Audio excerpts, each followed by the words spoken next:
नमस्कार दोस्तों, MT Hindi story में आप सभी का स्वागत है। आज की कहानी का नाम है घर। ये घर मेरा है, इतना बड़ा घर। प्रांजल, तुम सच में बहुत अच्छे हो, मैंने कहा, और तुमने मेरे लिए नया घर भी खरीद लिया। विशाखा विशाखा कहकर प्रांजल ने उसे जगाया।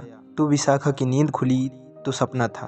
अपना घर सपने में ही आता है, काश मुझे मेरे सपनों का घर मिल जाए। विशाखा और प्रांजल की शादी को 10 बरस बीत गए थे। विशाखा अपने पापा के जिस घर में रहती थी वो उनका अपना घर था। बचपन से उसका अपना कमरा था, उसमें सिर्फ उसका ही सामान रहता था। वो उसे अपने तरीके से सजाती थी। जब विशाखा बड़ी हुई तो उसकी शादी प्रांजल से हो गई। प्रांजल का गांव घर में था पर नौकरी शहर में थी। वो विशाखा को लेकर शहर आ गया। यहाँ उसे 1 BH के फ्लैट में रहना पड़ा। गाँव में सास ससुर की भी उम्र हो चली थी तो प्रांजल दोनों को गाँव से बाहर ले आया। फिर उन्होंने 2 BH फ्लैट ले लिया। कुछ सालों में दोनों के 2 बच्चे हो गए। एक कमरा विशाखा के सास ससुर का था और एक उनका, पर उसमें बच्चों का भी सामान रहता था, रिश्तेदार का भी आना जाना लगा रहता था। प्रांजल की इतनी सैलरी नहीं थी कि वो 3 कमरे का घर ले सके, क्योंकि घर परिवार बच्चों के खर्चे ही पूरे नहीं पड़ते थे। साथ ही घर की EMI देना मुश्किल था। विशाखा अब अपना घर बड़ा ही लेना चाहती थी। घर बार बार तो लेना नहीं होता है। किराए के घर में रहकर बार बार घर बदलने से वो अब परेशान हो चुकी थी। एक दिन विशाखा ने प्रांजल से कहा कि माँ बाबूजी अब यहाँ रहने आ गए हैं। गांव का घर और खेत ऐसे ही रखे हैं, उनको कोई संभालने वाला भी नहीं है। हम उन्हें बेचकर शहर में 3 कमरे वाला घर ले लेते हैं, इससे सभी को सुविधा हो जाएगी। ये सुनते ही प्रांजल भड़क गया। तुम माँ बाबूजी के जीते जी उनकी जायदाद बेचना चाहती हो? वो उनका धन है, वो उसका कुछ भी करे, मैं उनसे ये कभी नहीं कहूँगा। और तुम भी भूल जाना, तुम्हें अब इसी घर में गुजारा करना है। विशाखा का चेहरा उतर गया। घर में अब खामोशी सी रहने लगी। प्रांजल की माँ ने एक दिन पूछा, बहू आजकल इतनी उदास क्यों रहती हो?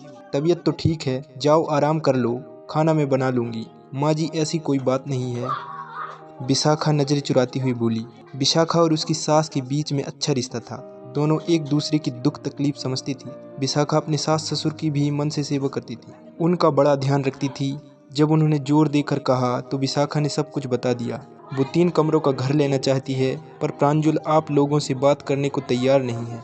अगली सुबह माँ प्रांजल को कहती है, प्रांजल, हम गांव का घर और खेत बेच देते हैं और यहाँ बड़ा 3 कमरे वाला घर ले लेते हैं। माना वो हमारे पुरखों की निशानी है, पर हमारे बच्चे तो दुख पा रहे हैं। पुरखों का सम्मान हम मन से करते रहेंगे, पर अपनी बहू की तकलीफ भी तो नहीं देख सकते हैं। प्रांजल कहता है, माँ ये तो कुछ भी सोच लेती है, हम जीते जी पुरखों की निशानी नहीं बेचेंगे। बेटा, विशाखा ठीक ही तो कह रही है। विशाखा का भी इस घर पर, इस घर के फैसलों पर पूरा अधिकार है। वो इस घर की लक्ष्मी है, हमारी अन्नपूर्णा है। हम इसे इस तरह इच्छाओं को मारते हुए नहीं देख सकते हैं। फिर इसमें हम सबकी भलाई है, सभी अच्छे से रह पाएंगे। हम गांव अब जाएंगे भी नहीं। हमें तो तुम सबके साथ रहना है। जहां परिवार खुश रहता है वहां पुरखों की आत्मा को वैसे ही शांति मिल जाती है। माँ बाबूजी ने गांव का घर और खेत बेच दिया, उससे अच्छा पैसा आ गया। बाबूजी ने कहा कि फ्लैट तुम्हारी माँ के नाम से ले लेंगे। इससे प्रांजल और विशाखा को कोई आपत्ति ना थी, क्योंकि पूरा पैसा बाबूजी दे रहे थे। पर माँ ने कहा कि वो फ्लैट अपनी बहू विशाखा के नाम से लेंगी। माँ का कहना था कि